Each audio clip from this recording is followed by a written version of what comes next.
Good morning, everyone. Good morning, all the participating teams. Good morning, our speaker of the day, Dr. Shyam Singh, sir. We will start our session just in another 2 minutes. We're waiting for other students to join. Till then, I would request you all to note down. If you do not have a copy or a pen, you can just bring it and while the session is going on, you might want to add or you might want to write important points. You can also ask questions in the chat box, and by the end of the session, you can unmute and ask questions, ask your queries as well directly from the speaker.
I think we will start now. Good morning, everyone. Welcome to the workshop number 2, that is Basics of Monitoring and Evaluation. This is India Evaluation Case Competition 2022, organized especially for the registered participants for the competition. Let's go to the next slide. Before we go further and talk about ECOI and IECC 2022, let me introduce you to all the partners of this competition. Evaluate India, IECC, and Evaluation Community of India are the organizers of this event. And our supporting partners are Bill and Melinda Gates Foundation and Development Monitoring and Evaluation Office. Knowledge partners, we have Institute of Rural Management, Anand, IRMA, and JPAL, Clear. And the case partner for this year's competition is Ramaya International Center for Public Health Innovations. If you do not have any idea about the theme of the competition, we will be actually announcing that by the end of this web workshop. And so stay tuned. Again, if you do not have a copy or a pen, you might need it to note down the important points. This is very important for you, especially for the competition and how to use all the tools and techniques. Let's go to the next slide.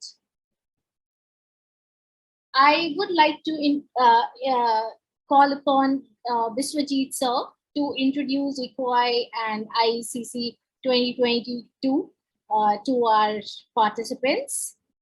Before we go further, here are few instructions for you all. So I hope you have read these. I'm not going to go through each and every point. Let's go to the next slide, Abhishek. Biswajit sir, over to you. You have to unmute, sir. Sorry about that.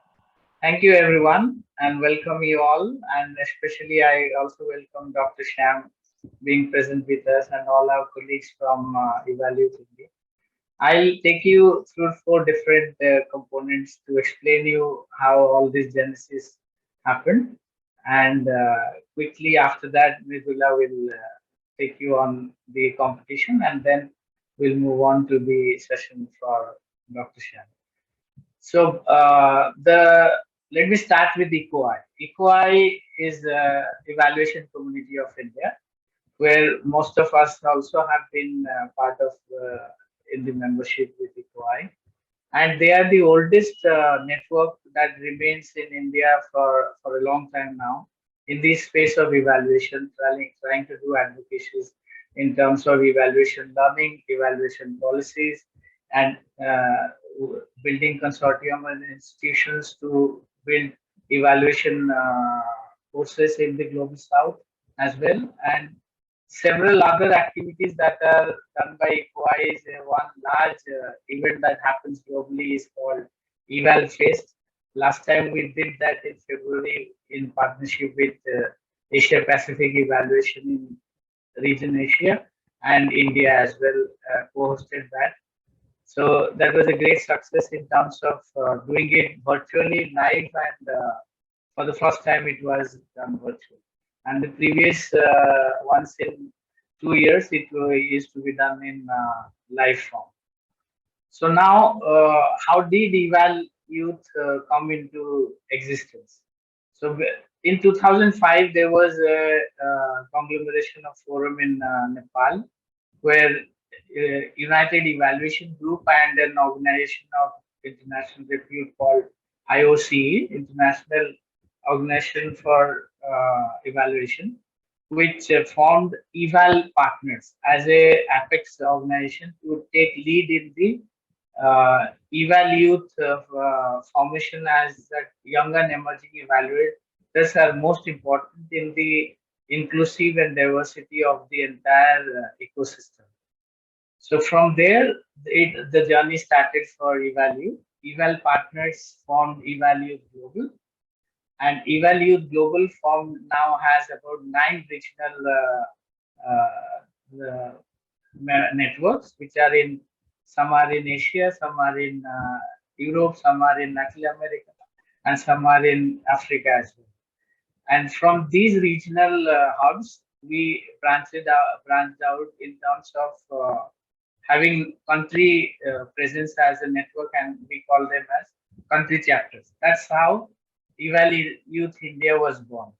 So in 2 years before, so Eval Youth India was the first national chapter that came under the genesis of Eval Youth Network. And after that, we already have about 7 more in Pakistan, in Bhutan, and in several Sri Lanka and several other countries in the around the Asia region as well. So what are we doing here is essentially we are focusing on 2 activities. One is the session that is happening right now, context to the evaluation case competition that we are conducting, and Mridula will share a little more after me. And the other that we do is in the capacity building, we conduct several learning sessions through the mode of webinar, which are free for anyone who could access, who are qualify under the category of YEs. So they should be at least having 1 year or up to 5 years of experience in monitoring and evaluation, and also be less than 35 years of age. That's a criteria that we have for the young and emerging evaluators. And in Asia, what we are doing is we have Winter School, which is coming up in November, that trains the YEs on the M&E skills. We do P2P, which is peer-to-peer counseling, which gives you guidance, career guidance in terms of following the evaluation career at your best. And then we also do a lot of other regional workshops in terms of several sectoral learnings, along with APEA, which is Asia Pacific Evaluation Association, Sri Lanka, and all the regional national chapters under the regional as well. And globally, what we are doing is, as a Eval Youth family, we are promoting and doing pure advocacy in terms of having onboarding a lot of young youth who want to be in evaluation or transform their career into evaluation, or even look at evaluation as a promising career as well. So this is in the nutshell that we all are here. And now I would request Mridula to take you very quickly. I'm sure some of you were also part of the first workshop. She will do a very quick run, then we'll proceed to the main event of this workshop. Thank you. Welcome you. Thank you so much, sir. So let's talk about IECC 2022. Congratulations, first of all, that you have registered for it, because this is not just a competition, but an opportunity to learn the basics of monitoring and evaluation. As you might also have gone through all the rules, but I'll just take you through it really quick. So this is the competition for you all, especially the students from any field who would like to learn about the M&E basics. The team can consist of 4 to 5 students. On the day of the competition, that is 31st of July, the teams will receive an evaluation case for which they will have to prepare a submission in defined format in a span of 7 hours. So I hope you might have gone through the previous year's case study as well as the winning reports. So that will help you a lot. Now, let's go to the next slide. I'll not take you through all the points right now. So it is my pleasure to introduce our honorable speaker of the day, Dr. Shyam Singh, sir. Abhishek, get back to that slide. Yeah. So Dr. Shyam Singh is an associate professor in social sciences at IRMA. Dr. Singh holds a PhD in political science from the Institute for Social and Economic Change, ISEC, Bengaluru. Dr. Singh is currently an advisor to the Rural Development Department, Government of Jharkhand. He is the editor of Asia Pacific Journal of Evaluation. Dr. Singh is the co-chair of Consortium of Institutions on M&E Education in Asia Pacific.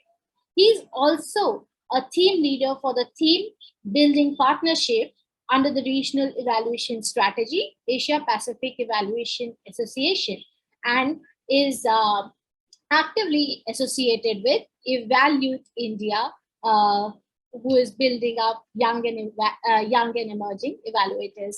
We all welcome you, sir. The stage is all yours. Thank you, Mridula, and thank you, Vishwajit, for inviting me for this workshop. And I also welcome all the participants and wish them best, all the best for this competition. The work that has been assigned to me in terms of introducing some of the topics that are very basic, very fundamental to monitoring and evaluation. I will be taking around 40 minutes to run through the details that I'm going to present here.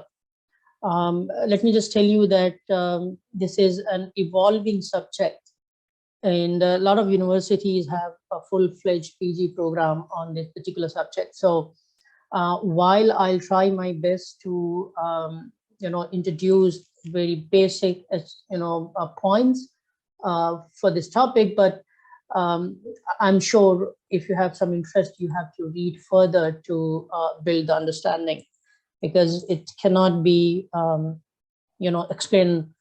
The whole thing cannot be explained in 40-45 minutes. I'm sure you'll need months to understand that, but let me try. Can we go to the first slide? Okay. If we want to evaluate any intervention, particularly development intervention, the first thing is needed. Now, this is not for the evaluation. Even you have to design the intervention. The first thing is needed that one has to understand.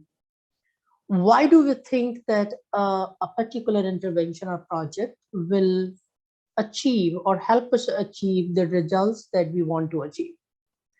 What is the theory? What is the logic behind? So, for example, if you say that, okay, let me get admissions in one of the, one of the best school in the world, and therefore I'll be placed after the school, once my education is done, I'll be placed comfortably in one of the best corporates in the world, maybe Fortune 500 or maybe something else. Why do you think that your admissions to the best school in the world will lead you to get a job in one of the best companies? There is a theory, there is a logic. Everything that we do, there has to be a logic, there has to be a theory. And that theory and logic is the belief that we have that if we do this, we will achieve certain things. Now, theory of change basically help you to understand that logic, that theory. I'll give you another example. So suppose if you go, many of you, the youngsters, they take some time out and go and teach students, in slums and in other deprived section of society. Well, of course, one idea is that you want to spend some bit of your time in social service. That is fine, good, appreciated. But then why do you think that if you teach them, they will be intelligent, they will be able to deal with the educational problems? Why do you think?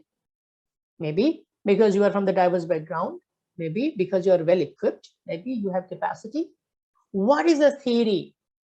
What is that logic? So theory of change, it describes that causal logic, that why a particular intervention will help you achieve intended outcomes or goals or impact.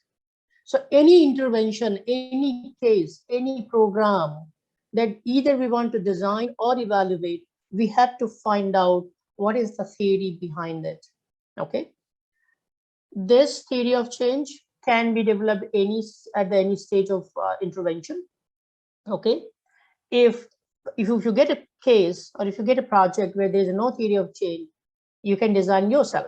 Okay. Ideally, theory of change are designed at the beginning of the intervention. But as an evaluator, suppose if you do not get a theory of change, read the case carefully, read the project details carefully, and design yourself. Okay, I think that probably you'll be doing in this case competition. I'm giving some examples here. And for example, agriculture, for example, the crops are getting spoiled before they can be taken to market. That is actually a problem in many parts of the India. Okay, forget about this rainy season. Otherwise, also because of their shelf life is very short. We do not have functional warehousing system, cold storage system. That's the problem that Indian farmers are facing. So what Indian government is likely to do or is doing, okay, so they can come up with a couple of interventions, establish more mandis that we call APMCs around, so that farmers have easy access to mandis. They can go and sell easily. They don't have to travel 200 kilometers to take it to the market. Appoint market extension workers. Okay, they can give the information about the price, about the procurement to the farmers. Improve your road and transport facilities so that the farmers can actually take their produce to the mandi very, very, very easily. What is the logic? What government is trying to do? Why government thinks that establishing more mandis, appointing market extension workers, improving the road and transport services will help farmers to get their return and their crops and produce are not spoiled? The logic is that they are improving farmers' access to markets. If you have more mandis close by, access is improved. If you have a market extension worker, you get the prices, you get other information, access is approved. If you have improved road and transportation facilities, access is improved. So the theory behind a list of intervention that the government is doing in order to tackle the problem or the need of the farmers, that is what the theory is. Next. Let's take another example. Can we go to the next slide, please? Okay, suppose this is another problem. After this Millennium Development Goal, now we are going through this Sustainable Development Goal, and there are still some issues in basic education in India that are needed to be sorted out. And one of the problem is that, upper primary level and above, children are dropping out of the school while the enrollment is good in India. So this is a real problem. What government is doing to keep children in the school? Offering scholarship, That's the intervention. Midday meal, give them some food in the school. Regular health checkup. I'm just giving some examples, right? So government thinks if we do this, offer its scholarship, midday meal, a regular health checkup, then the children will not drop out of the school. Why government think that? What is the logic? What is the theory? The theory behind this is that government is creating incentives for the parents to keep their kids in the school, right? Scholarship is an incentive. Midday meal is an incentive. Free regular health checkup is an incentive. So if somebody asks you, can you design a theory of change for the intervention that the government is trying to do in order to make sure that the children are not dropped out of the school? What is the theory?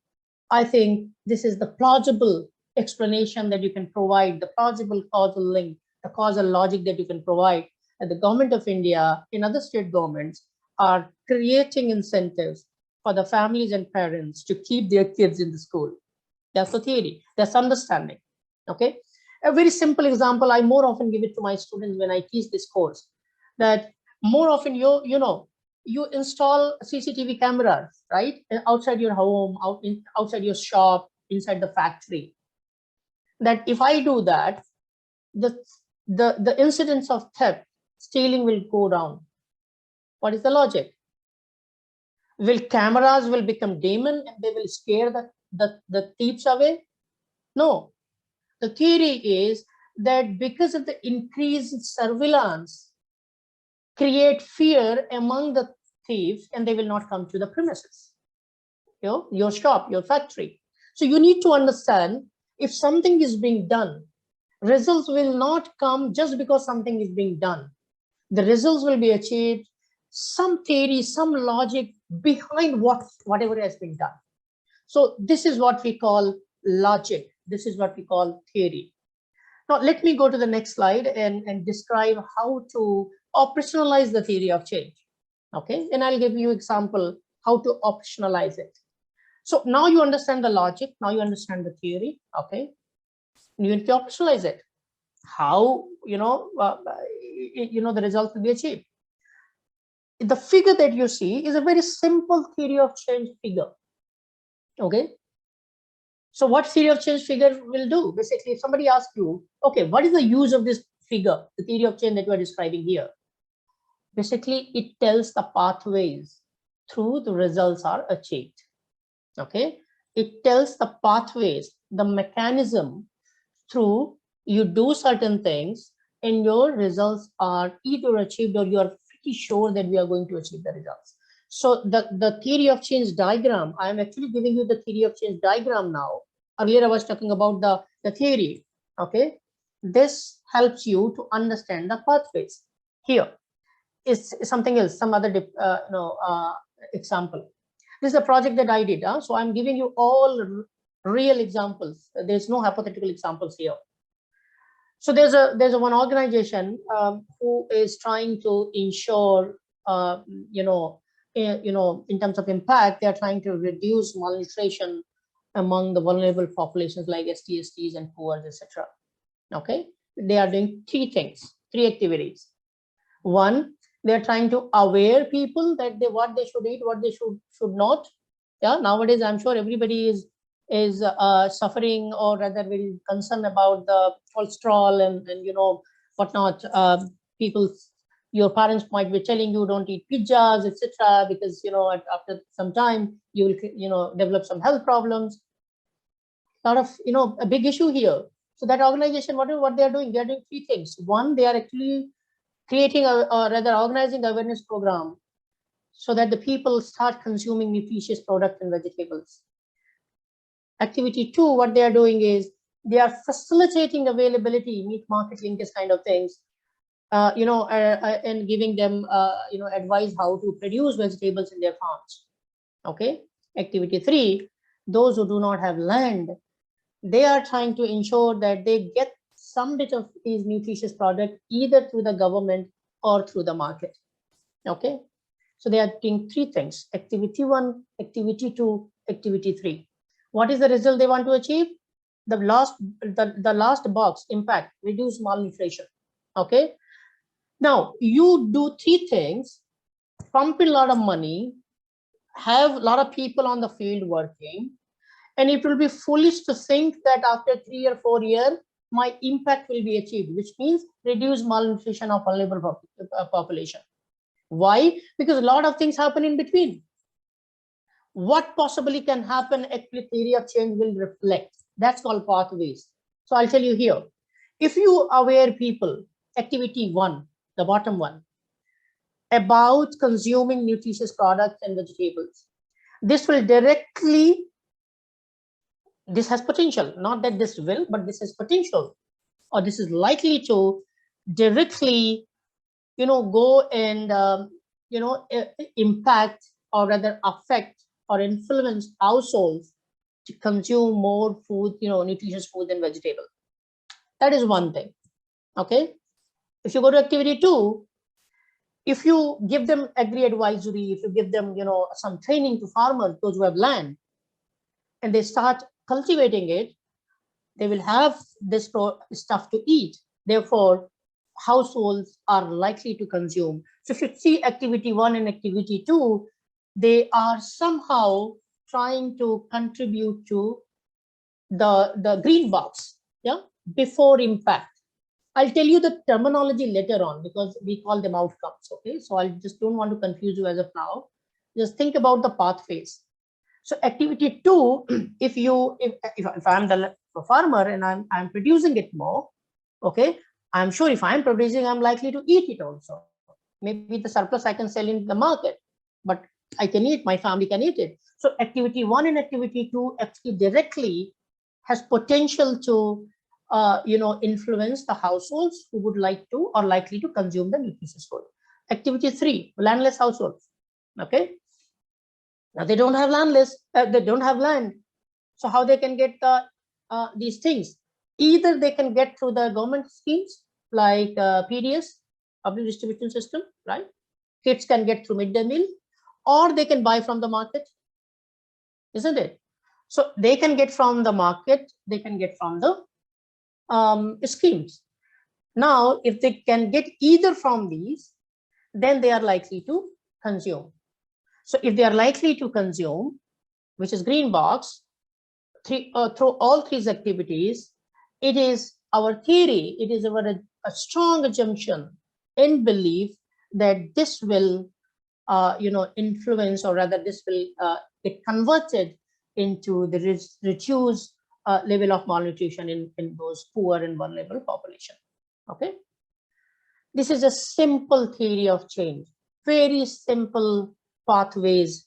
So you have here pathways, meaning if you aware people, they are likely to the consumption of nutritional food and vegetable likely to go up. If you train farmers how to, with low cost production methods, how to produce vegetables at the house, at the farm, they are likely to consume. Activity 2, likely to consume. And if you help them access government schemes, if there is a livelihood system around, they can get some money and buy in the market, and you ensure that these things are available in the market, they are likely to consume. And when they are likely to consume through all these three channels, okay, so three pathways, impact will be achieved. This is the theory of change, operationalization of theory of change. Now let me go to that bit of complex example. Can we get to the next? Yeah, this is the one which I have done myself, and I mostly take it in my courses. I use it in my courses when I teach to students at IRMA.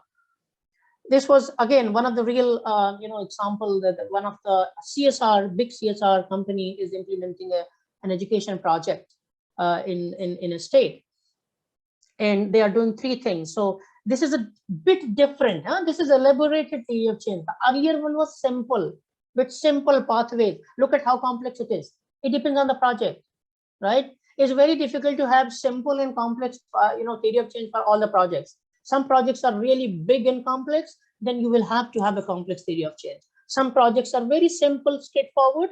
You can have the one that I just discussed. This is a complex one. So here are some activities. Okay, then you do some activities, there will be some output, immediate result that you get, we call output. Then you get some kinds of outcomes, and at the end there is an impact. Okay, these are different ways. Please understand, this is not a rocket science. A lot of interventions, a lot of developments are happening in this field every day. People are smarting, people are developing, getting a skill. Okay, so earlier one was about the simple theory of change expression. This is a bit complex, making it a bit more kind of distinctive from one result to another. So these are activities. There are three components in this project. The first two activities are that they want to design basically a curriculum, residential and non-residential, for those kids who are out of school. Either they have dropped out, or they have never gone to school, or they have dropped out because of the long absenteeism. Okay, so they never went to school for a long time, and then it's a long absenteeism converted into dropout. So what these CSR company doing, they are organizing residential and non-residential program in a cluster of villages. Okay, and they are at the same time they are using awareness and counseling program for the parents, so that they get sensitized and they start sending kids to their courses, not to school, their courses first. So if you look at first two activities, design the curriculum, what would be the output? That the children get enrolled in the courses. If you look at the second activity, awareness and counseling program of parents, this will contribute that parents get sensitized. When the parents get sensitized, they will send their kids to these courses. So the arrow is look at, from parent gets sensitized towards the first level of output, that actually they send their kids for the enrollment in those courses, right? That is the output. Now, when kids get enrolled in these residential, non-residential courses, what would be the first outcome? So, what some of us do is we divide outcomes into three. Early level outcome, intermediary outcome, and the mature. Is very easy because, in monitoring, we don't jump. Yeah, we make sure that we actually monitor the results as soon, as quickly, and as in a shorter period of time as possible. Because if you run the course, just as in this case, if you run the course, teach those kids who are out of the school, drop out, and think that after 2 years, the dropout rate in the village will come down, it's a huge assumption. So what we do, we don't leave it for 2 years to, take things as its own course. In monitoring, we go step by step and see, are we going on route that we chalked out? Are we going as per the plan? Okay, so therefore, for that, what we do, before impact, we have something called outcome, and we divide into three parts: early, intermediary, and mature. You can use any terminology. Yeah, as I said, it's a very flexible subject. Okay, but three level of outcomes. And what kind of outcomes could be? Suppose if they are enrolled in these courses, the first outcome is, suppose I'm doing this, I'm CSR head, I'm implementing this. First thing I will see that these kids complete the course, right? That is the first level of results, because if they don't complete, nothing will happen further. So my early outcome is they complete the course. My medium level or intermediate level outcome would be that those kids who are completed the residential, non-residential course organized by the CSR company, now they get integrated with the mainstream schooling system, meaning when they integrate the course, their skill is up. Now they can be enrolled with the government or private convent school or wherever. Yeah, that is my intermediary. Okay, nobody drops out here. All enrolled, all completed, and then what I will do, I'll enroll them in the government school system where they actually dropped out earlier. My mature outcome would be that once they are here, in a year or two, the dropout and absenteeism rates go down. Okay, that's my mature outcome. This is the first part. Second part, what they are doing, they are training teachers. When the teachers are trained, teacher will teach effectively. When they teach effectively, students would be interested. When they are interested, dropout and absenteeism rate will anyway come down because they would like to go to school. Yeah, I'm sure you have a lot of incentives to go to your colleges every day, right?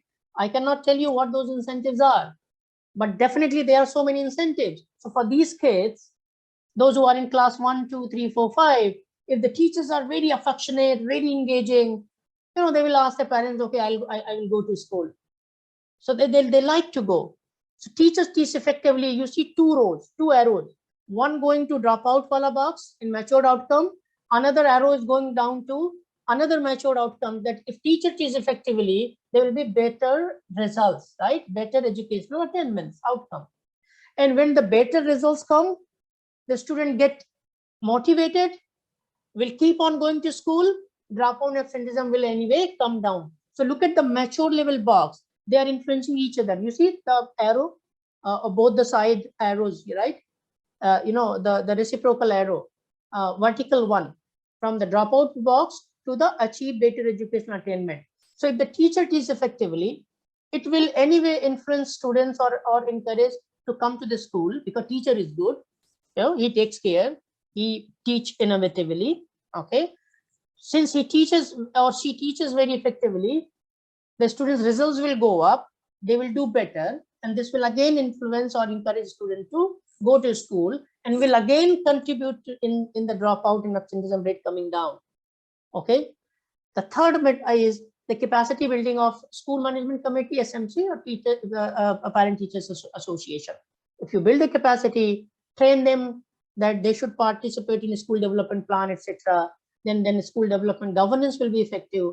This will contribute to the effective support system for the students, and there are effective support system for the students.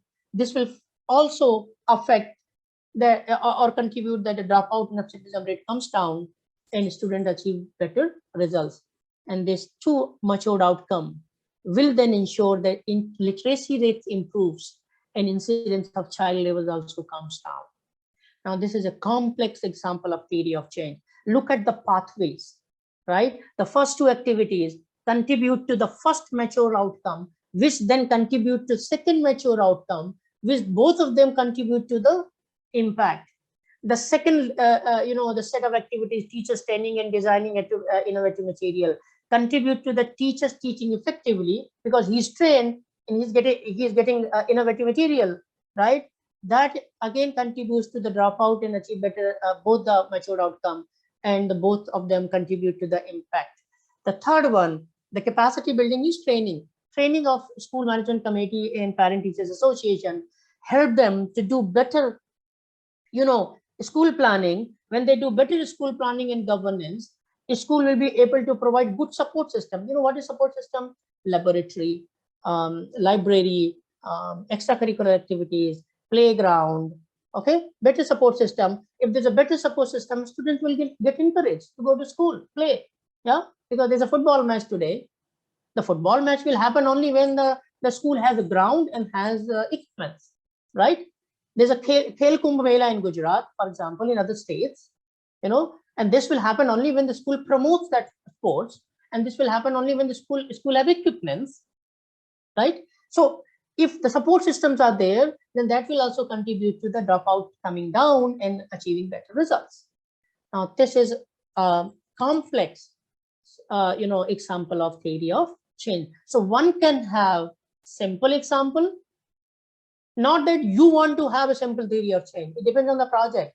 If the project is simple, straightforward, you can have a simple theory of change. If the project is complex, big, vast, then you may have a complex theory of change. Can we go ahead? Next. Yes. Now, once you have theory of change, as I said, the theory of change actually tells you the pathways. If I do activity number 1, 2, 3, 4, how I'm going to travel to the impact in 4 or 5 year time, depending on the length of the project.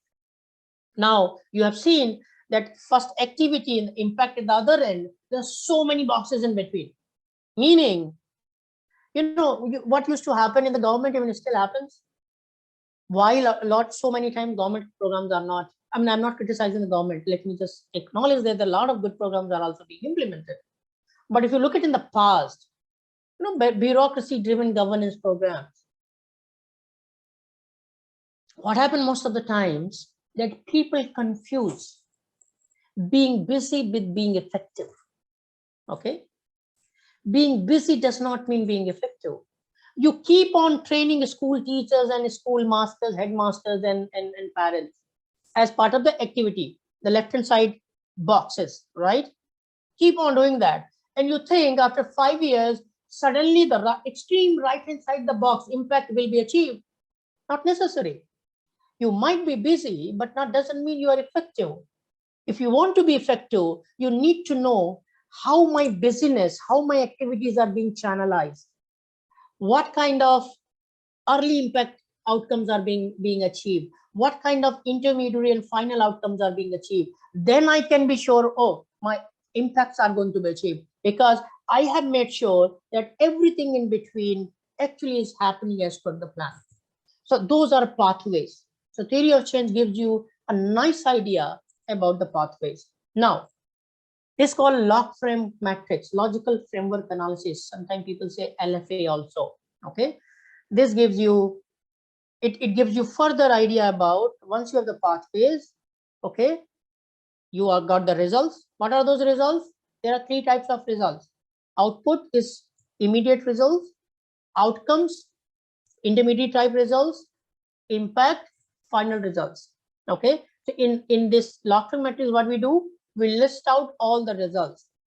So just look at here, bottom, some activities. I'm taking this example of the first 2 boxes, if you remember in the last slide, right? Awareness program and conduct of conducting residential, non-residential program. Sorry, this is not for the teachers training, this is for the students. So not teachers training. I think there's some mistake here. So one is awareness, another is conduct residential, non-residential program for students. So what do? You list out all the outputs. You have there 2 outputs, right? That awareness programs are organized. That will be your output. Out of school kids get enrolled in these courses. That will be output number 2. So these are 2 outputs. Then corresponding, what are the outcomes? So they were, if you remember, can we go to the earlier slide, please, one more time? Earlier one. Yes.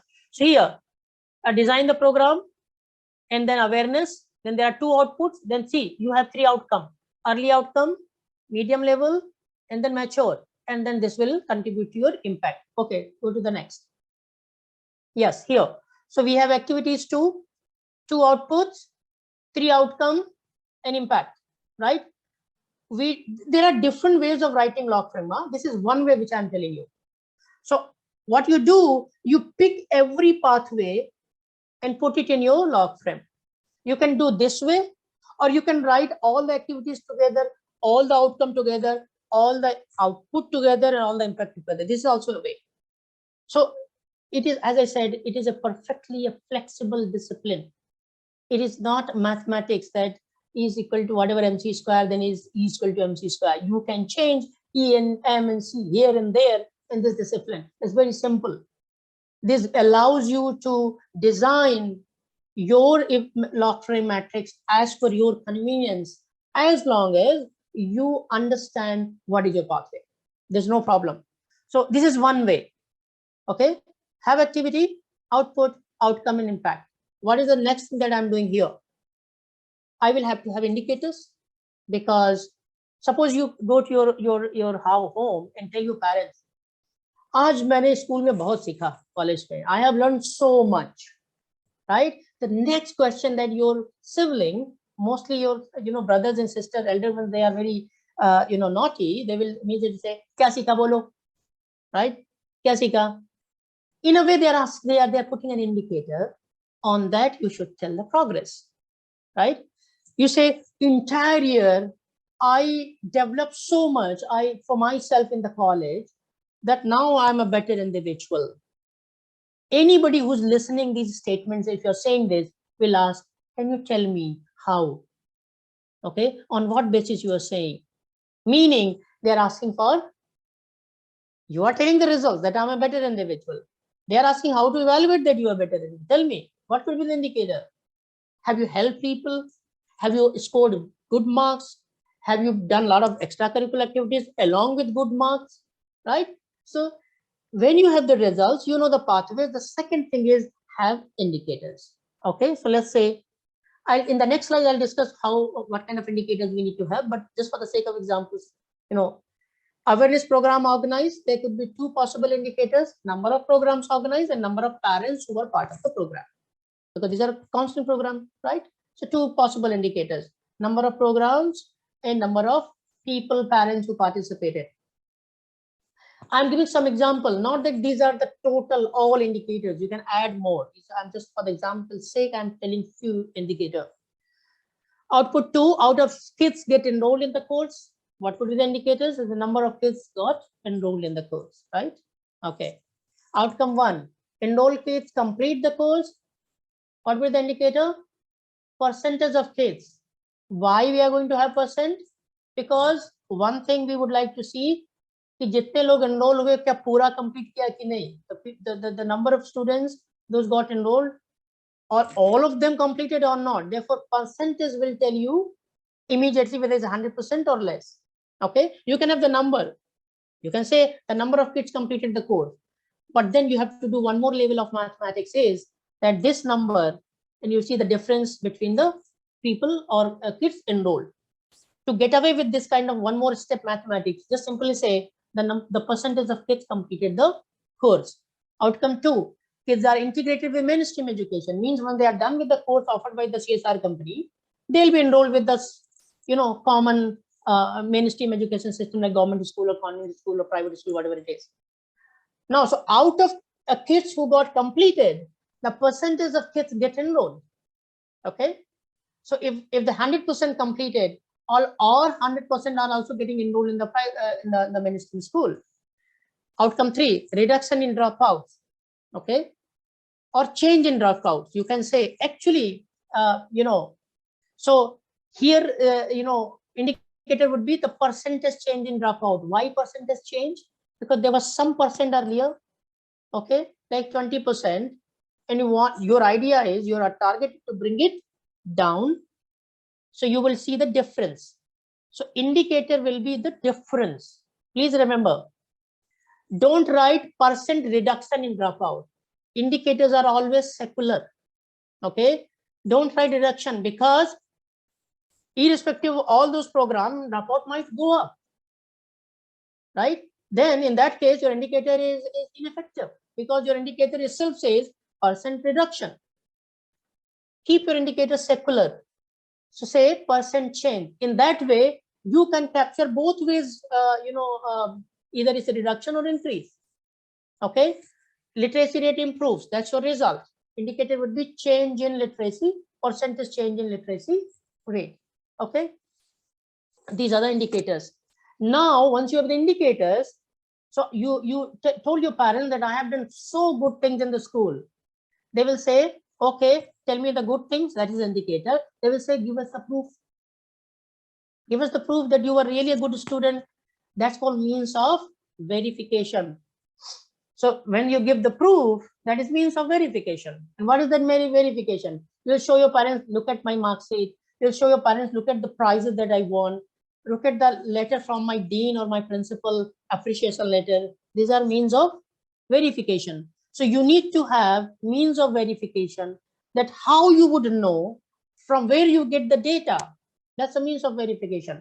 So for the example sake, I have written few. So like output, हमेशा output data मिलता है, that is from the program side, because आप activity कर रहे हो.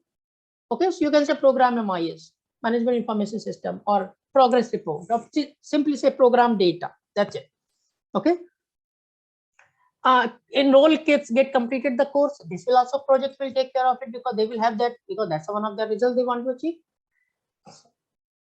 So till outcome number 2, I think it's safe to say program MIS, because the program will have that information. Otherwise, there's no meaning of doing the program.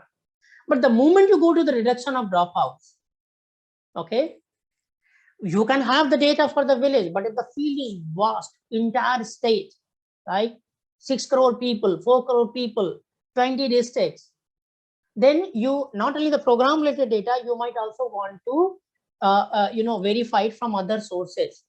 In this case, it could be the district level school education, indicators of school education. We call DIAC, DIAC. Okay, every district has this data. So you can, because if you put everywhere program MIS, then people will start doubting you, because your program, you can create the data, say I am successful. Yeah. So the moment you go towards the outcome and impact, make sure you have means of verification, not your program data, but something else, so that they can verify whether your results have been achieved or not. So the moment you go from the outcome to impact, you can have your program, but along with also have the third party, information systems or data set. So here is reduction in dropout, you can say DISC, or government data, or district level, basic education office data, whatever it is.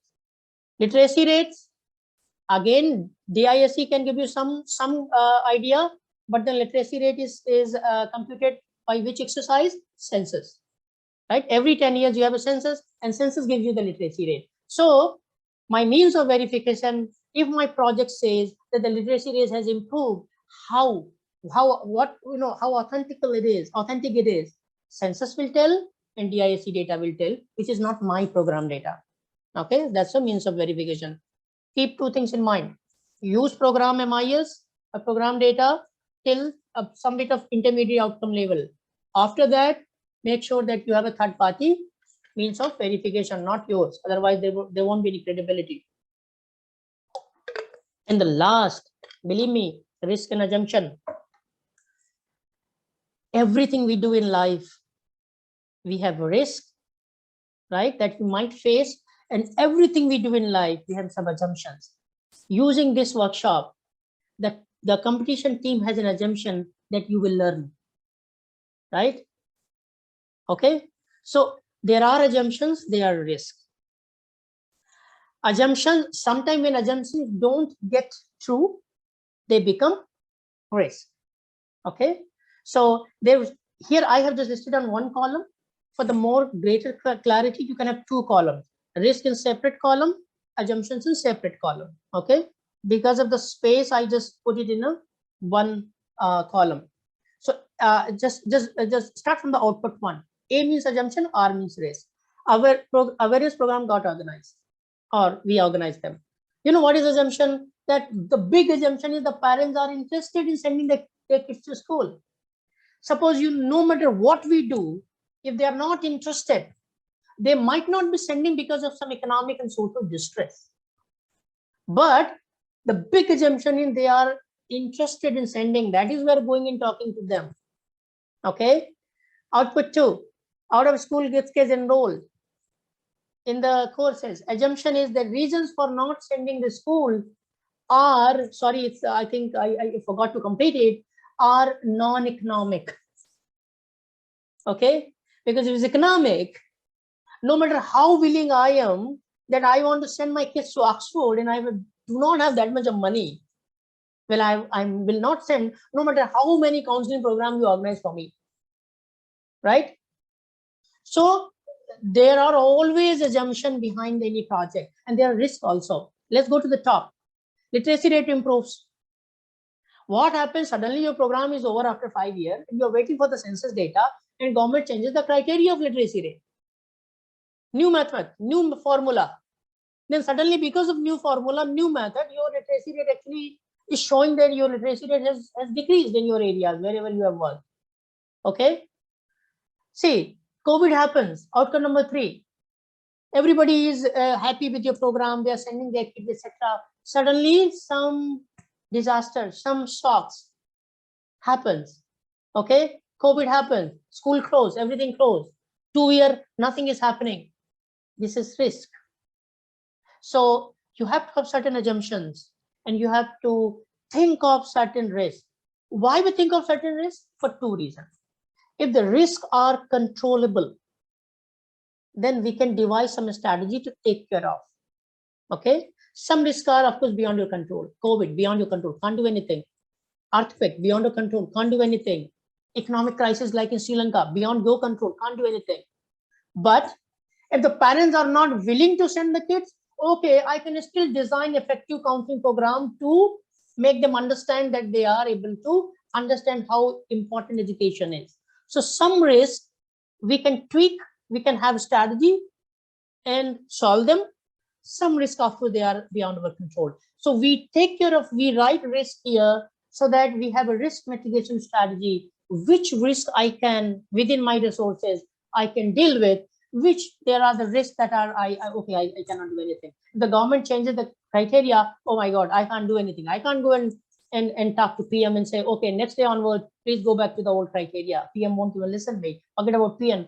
You won't even get to the road. You know, the commandos will chase you out, right? So my point is that there are some risks that you can address.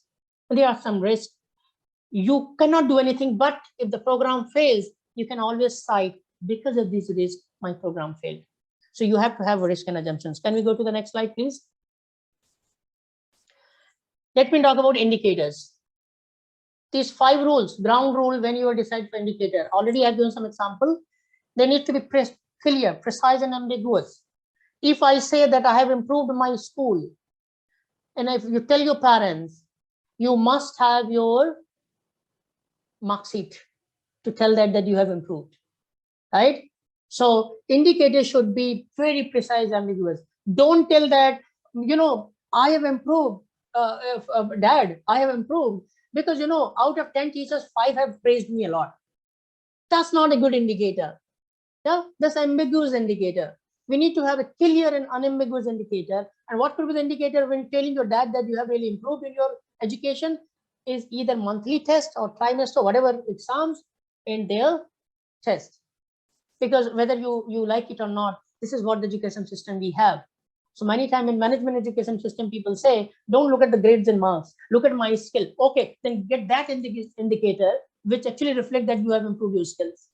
Whichever the case is, have the clear indicator. Relevant means directly connected to the result that you are trying to measure. Okay. Economic, believe me, every indicator has to be economic, means you should get data at the reasonable cost. Okay, so be careful in writing means of verification, meaning if you say for this data, I'll do survey throughout the state, and that survey itself takes 60 lakhs rupees. Don't go for these kind of, you know, the means of verification which you can't access. Okay, for this data, I'll go and try and contact CBI and Information Bureau, IB.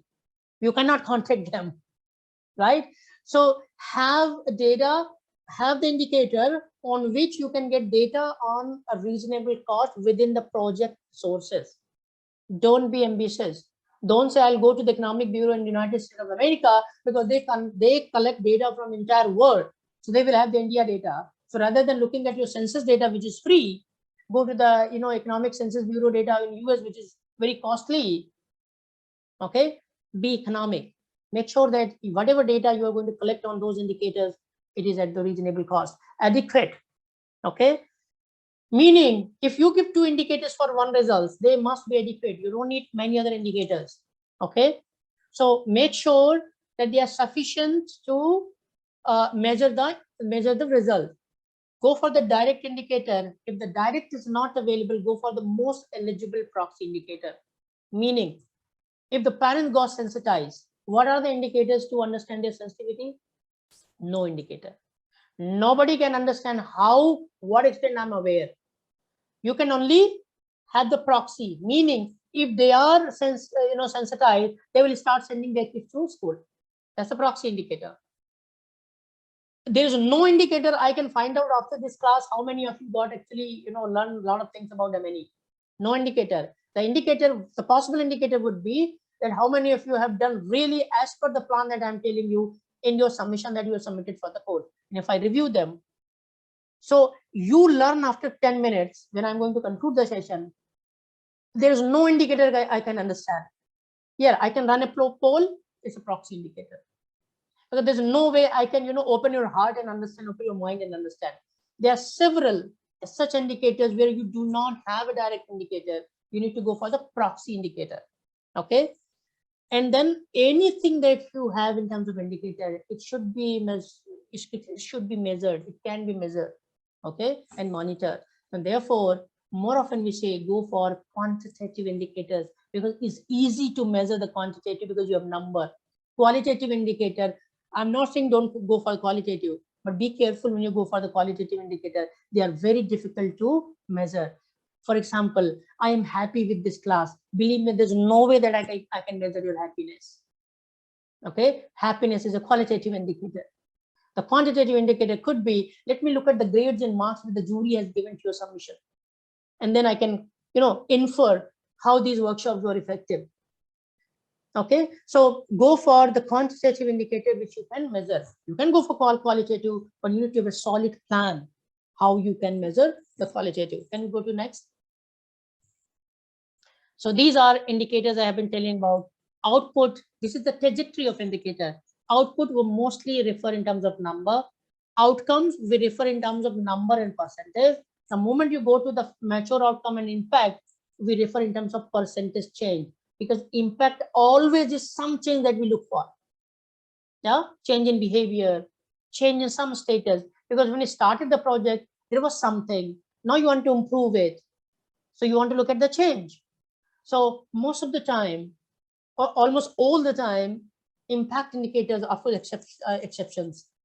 Impact indicators are percentage change. Outcome indicators are the mix of the number, but mostly percentage, and outputs are mostly in terms of number.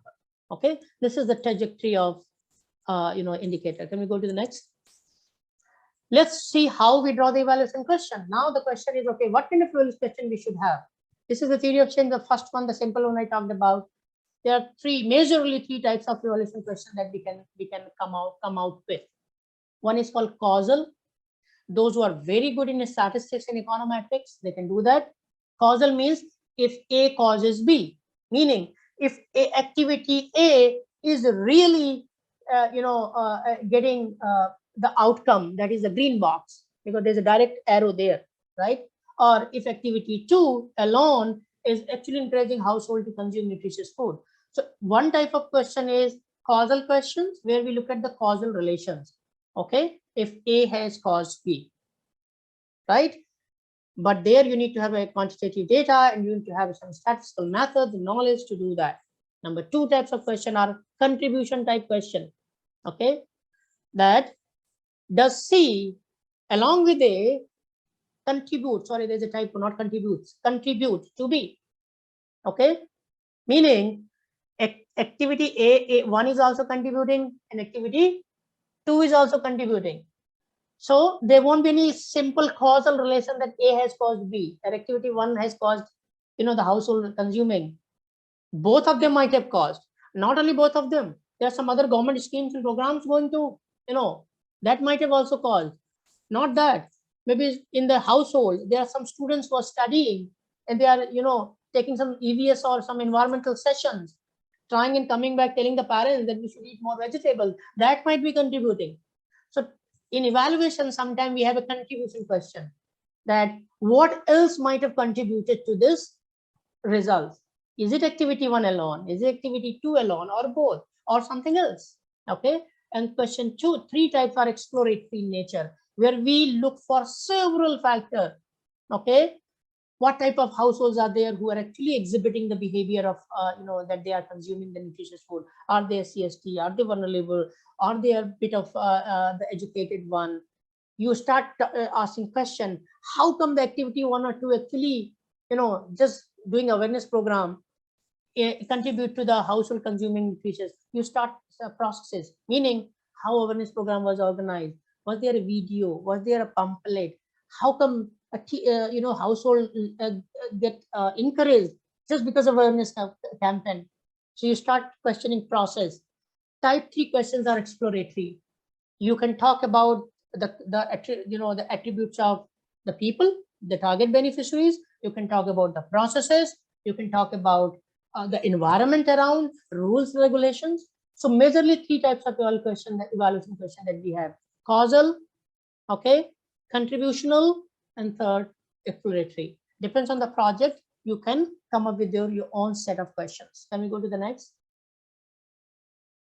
Monitoring plan. Okay.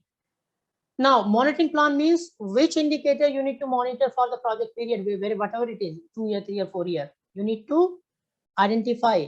Okay. Can just push next button. Next. Yes. Program. No. You have the arrows here. Yes. So so output 1, number of programs conducted, number of people get counsel. That is you need to monitor, because if you don't have program, you don't have a lot of people, program is not going to get success.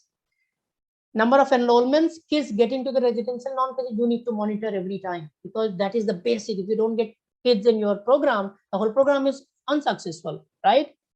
Now, even more crucial, that whoever, whatever the number of kids get enrolled in your residential, non-residential course, they need to complete the course. You need to monitor that.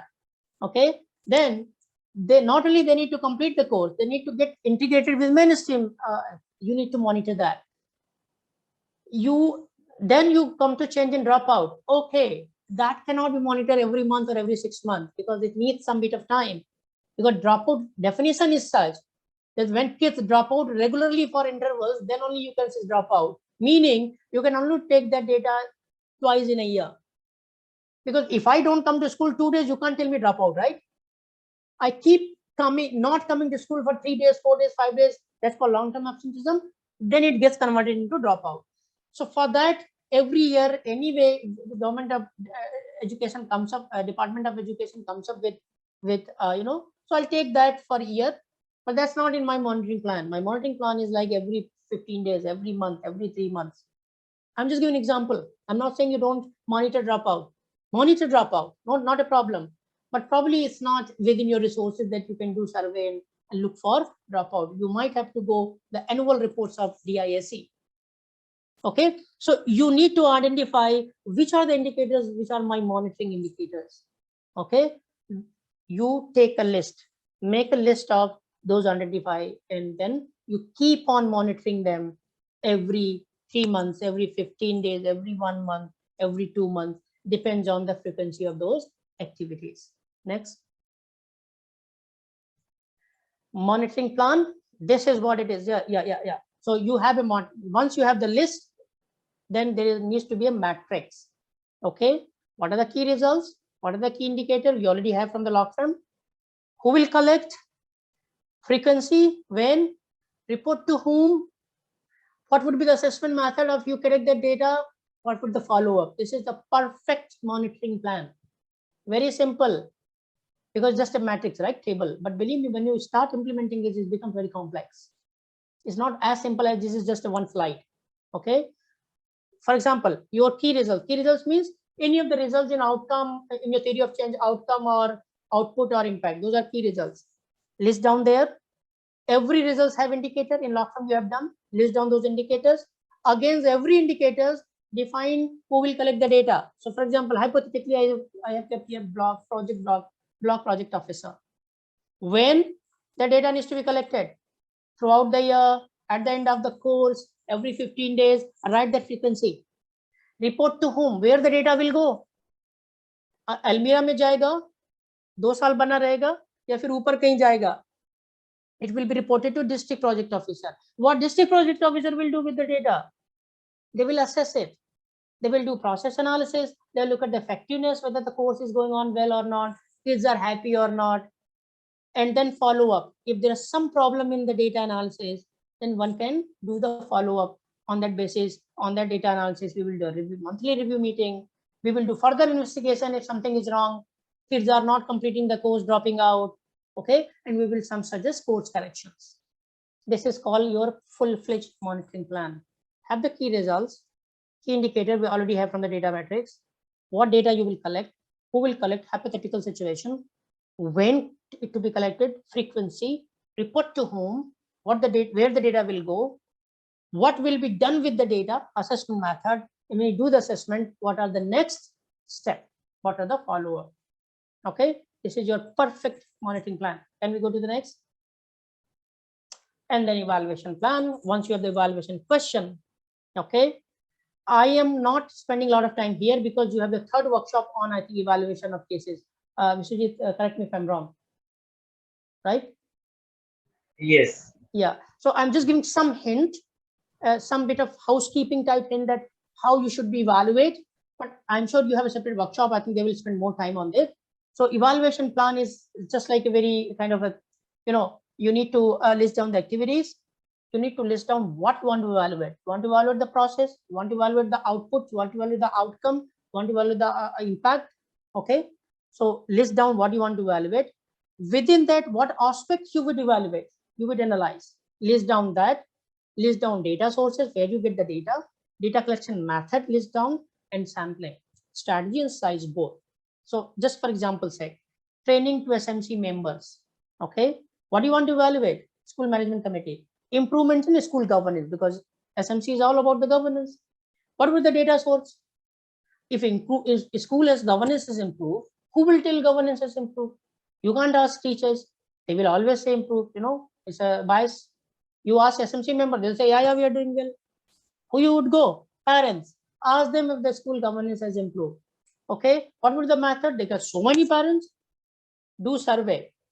What was the sampling strategy? Random selection for common parents, mean others, and purposive for those who are part of, who are the member of SMC and PTA, because there are only few. Yeah, so you can do purposive. Purposive meaning you know who they are and you go and talk to them and do the survey. Random means you have a list, you generate random number, select randomly, then go and survey them. Okay, so for each activity, their results, what aspect you will evaluate, what data source you have to have, what data collection method you will have, what kind of sampling, and size. Size I have not mentioned here, depending on the project. Okay, 100, 200, 150, 10, 12, whatever it is. So this is your tentative evaluation plan, but as I said, I'm not spending much time because you have another workshop on evaluation per se. Thank you very much. I think I'm done. Yeah.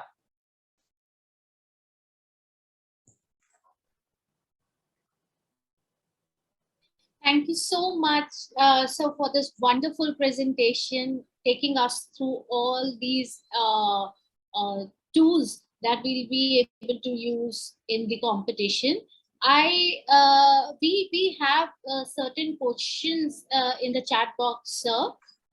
We will go through that in like now. Before that, there are certain questions related to IECC that just a minute. Yeah, so what is going to be the theme on the day?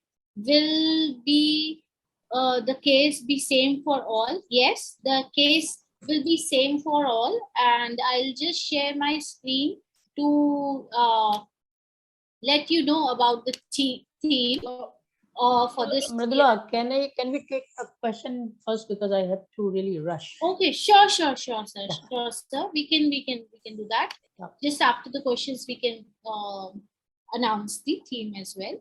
Yes. Okay, I just wanted to give you some time so that, yeah. So first question, Ishika, would you like to take up the questions? Yes. Yeah, please do that. So we have some questions in the chat box. The first question is by Deborah. Does theory of change addresses intermediate results? It does not addresses, it does include intermediate results, yes. So a theory of change needs to have, see, is all about your choice. You just want to, if jump from output to impact, one can do that, but it is advisable that you do include your early, intermediate, and mature outcomes in the theory of change. It should be, because then it's very easy for you to track those results. Yeah. The next question is by Srishti. What is the criteria of ranking an outcome as 1, 2, 3, or is it arbitrary? There is no ranking that happens, and it's not arbitrary. You need to, so that's where theory of change comes in. So, you need to lay down the pathways, right? Okay, if the ranking you were saying in the log frame, then I think, again, you follow the logic model, the pathways. Certain outcomes will come first, and then certain outcomes will come later. And that is how you arrange them. So, for example, suppose if this class, you like this class, the first thing would happen is you would go and do some bit of web surfing, etc., and try and get more material. For me, it's early level outcome. Middle level outcome would be you read the case very carefully, divide the parts, like this is my TOC part, and as per the class I will arrange this is my intermediary outcome. The mature outcome would be that you write the final case as per exactly the scheme that I might have told you in other workshops. That's my matured outcome. Impact will be that your case gets selected in whether whichever first category, third, second, there is always a logical sequencing in outcomes. It cannot be arbitrary. So you have to find out the logical sequencing. Accordingly, you can arrange those outcomes. Yeah. Thank you, sir. The next question is again by Deborah. The question is, what do you mean by source of data in the evaluation plan? From where you get the data, it is, so some data would be secondary, some would be primary. For the primary, who are going to be the data source? Is it going to be the beneficiaries or any other stakeholders? If they are secondary, then of course you have to mention the source of data as a secondary source of data. Niti Aayog report, 5-year planning data, DISC report, etc. Yes, thank you, sir. The next question is by Vrinda. The question is, could you share a source where we can find other ways of writing the log-free matrix? I can help you with that. Yes, I can share with the team and they can share with you. Yes, sir. We'll share with the team on Telegram group. The next question is by Guru. Is reason for the cause of the event is assessed in any point of outcome? Is reason for the cause of the event is assessed in any point of outcome? The question is not clear to me. If anybody understands well, then can actually explain to me. Guru, you can either or unmute yourself or you can retype the question in the chat box.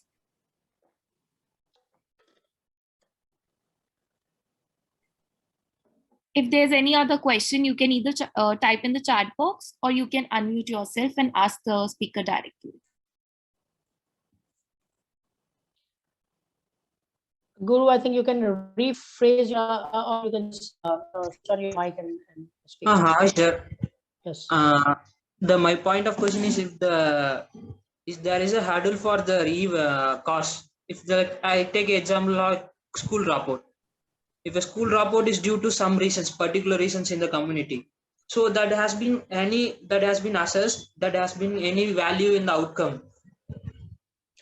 No, see, okay. So outcomes are definitely some of the results that you want to achieve. Reasons are some causal. Okay, so the third type of questions, exploratory. You want to, if you understand why you want to do a project, right? Why you want to address dropouts, okay? I think that the problem analysis is done before you actually, that's called need analysis, before you actually get into the the thick of the project scheme. Because if you don't know the reason, you cannot devise the strategy. If you cannot devise the strategy, what kind of strategy will you have to address the problem or those reasons? Something called need analysis. Need analysis actually is done to understand the problems, the driver of the problems, causes, okay? And accordingly, your project design needs to address those problems. So reasons for if the dropout is happening, okay, beforehand you need to know, and that's where the needs assessment comes in.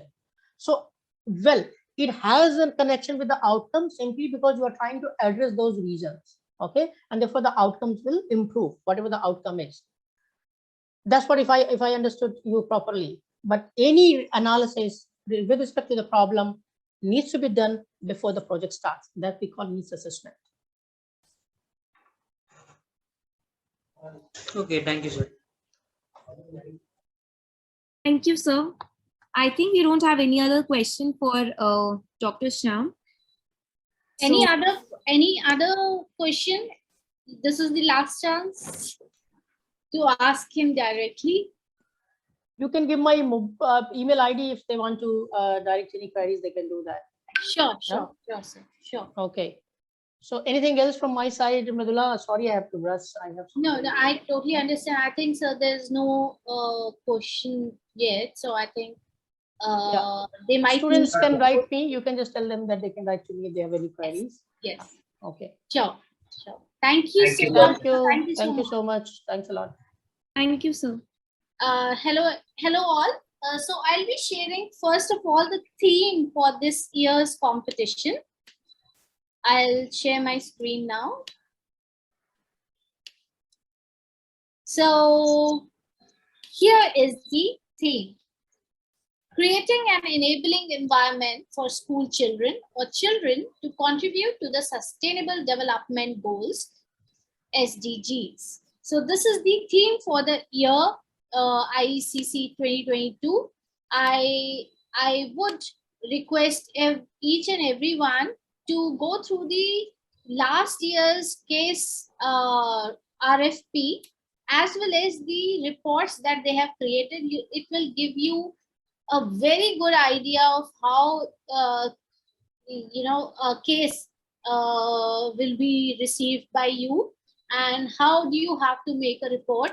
Also, one very important thing, if by any chance you have written your college name in the team's name, that has to be removed.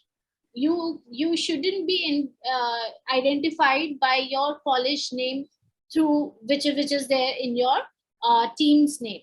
So anyone using their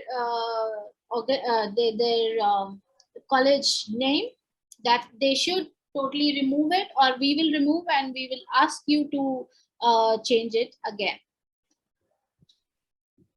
I'll stop sharing my screen now. Ishika, can we go to the next question, please?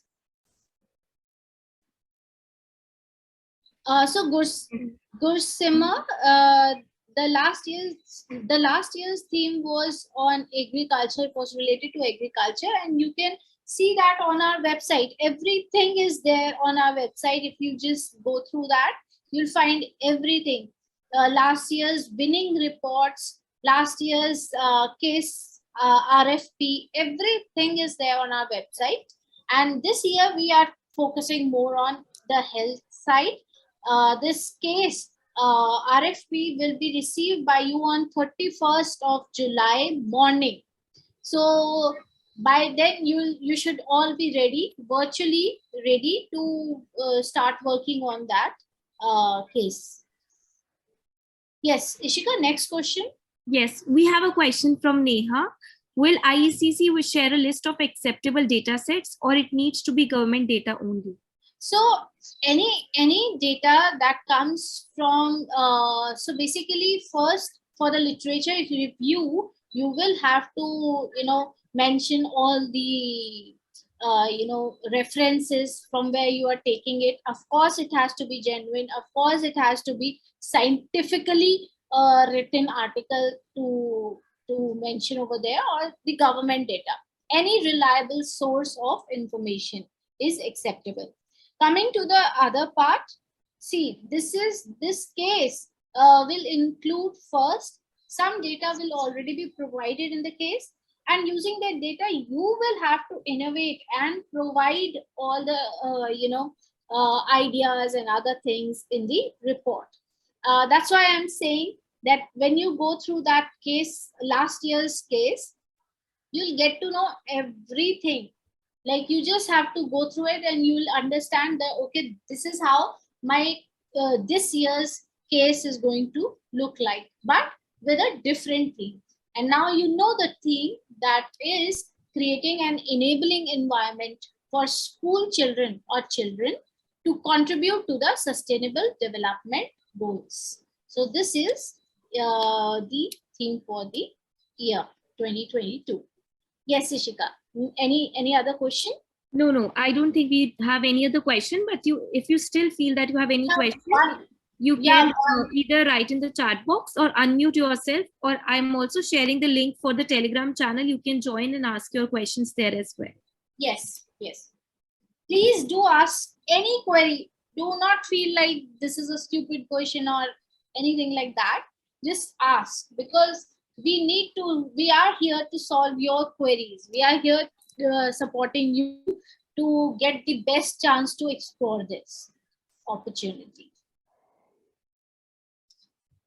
And yes, we will be sharing the recording of this workshop.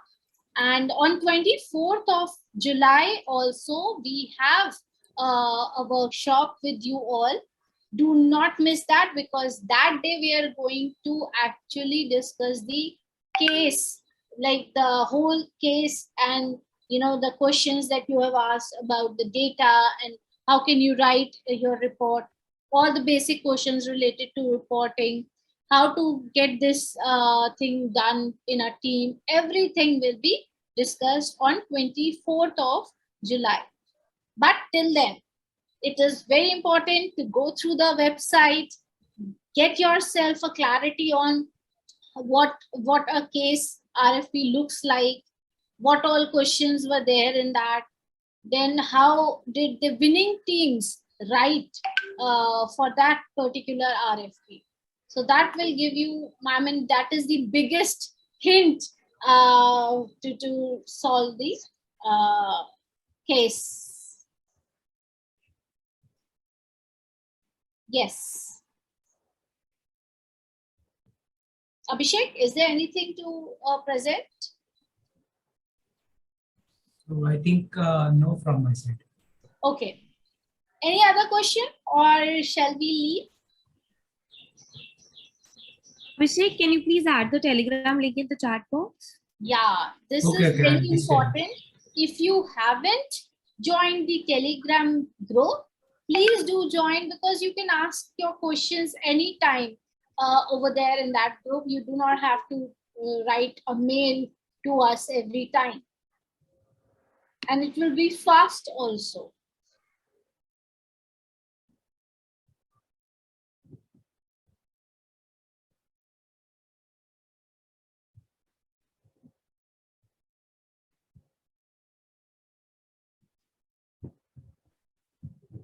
Any other questions? No?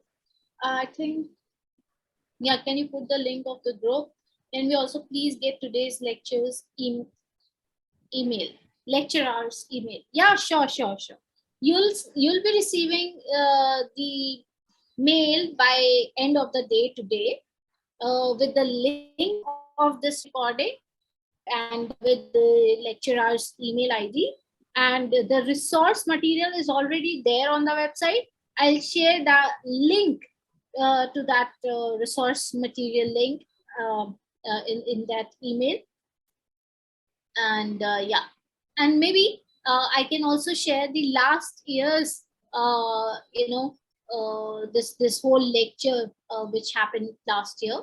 I'll share that as well with you. That will also be very helpful for you to learn about the basics of M&E.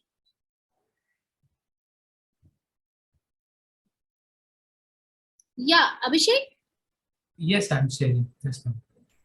can you please share it in the chat box? Yes. Also, please ask your friends, your team members to join the group. Each and every member has to join the group.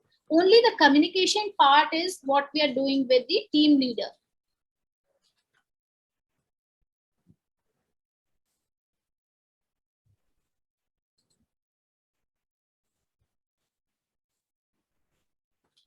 Yes, right, Deborah. It's there in the email as well. But for everyone's convenience, we are also sharing it over here.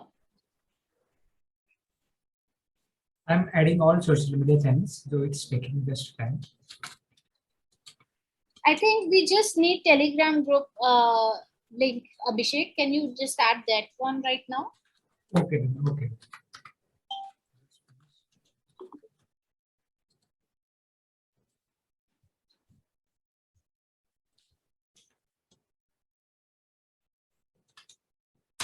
Yes, shared. All social media channels shared. Okay, perfect. I think we can share all these links in the Telegram group as well. First thing for you all to do is to go to the Telegram group, join that group, and we'll keep you updated over there. You can ask us any question because that is an open group. So you have the opportunity to ask us anything over there.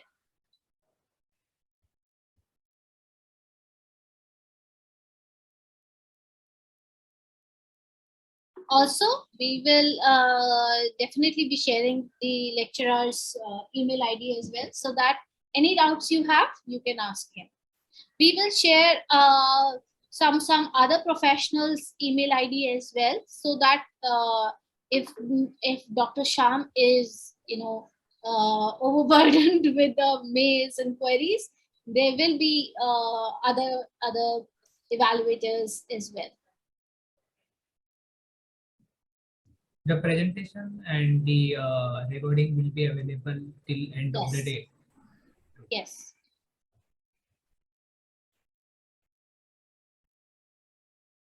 And don't forget to visit our resources page, as we have all the resources Can concluded. you just open that and just show everyone where are the resources? Can you Yes. share that, Abhishek? Yes, sure, sure. Yeah, that would be great. Is it visible?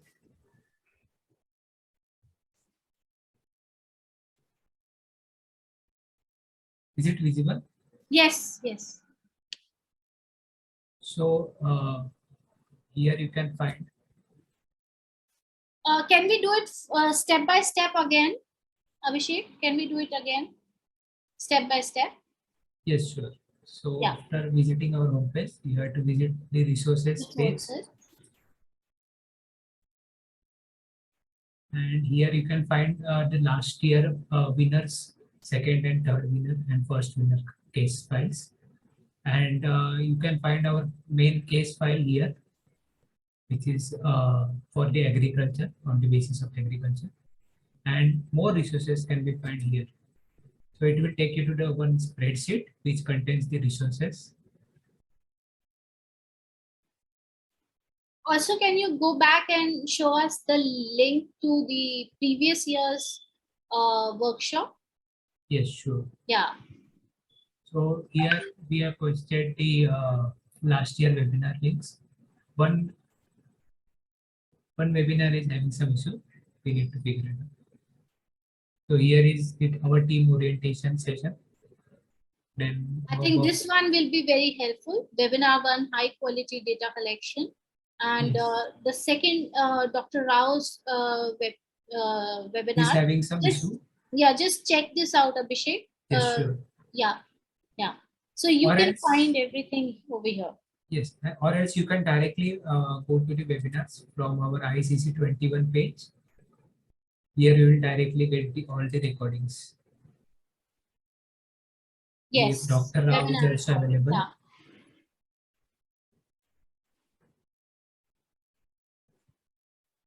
And the orientation session.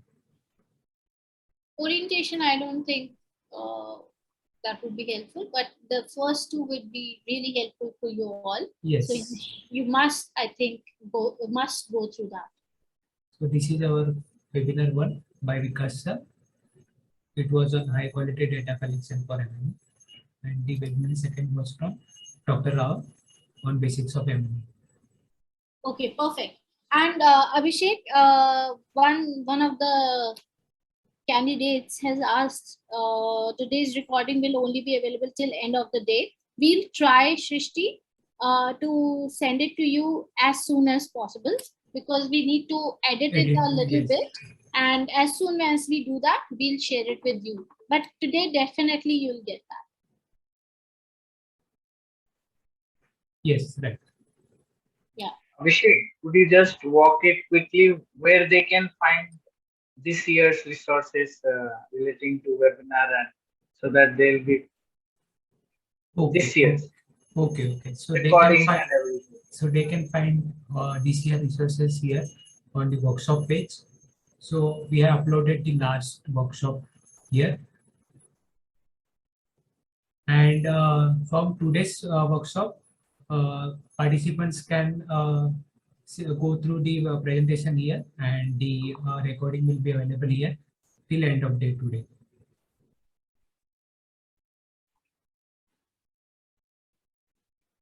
And don't forget to register for workshop 3. Yeah. The registration link can be available here. It's available here. You can directly go to the link and register here.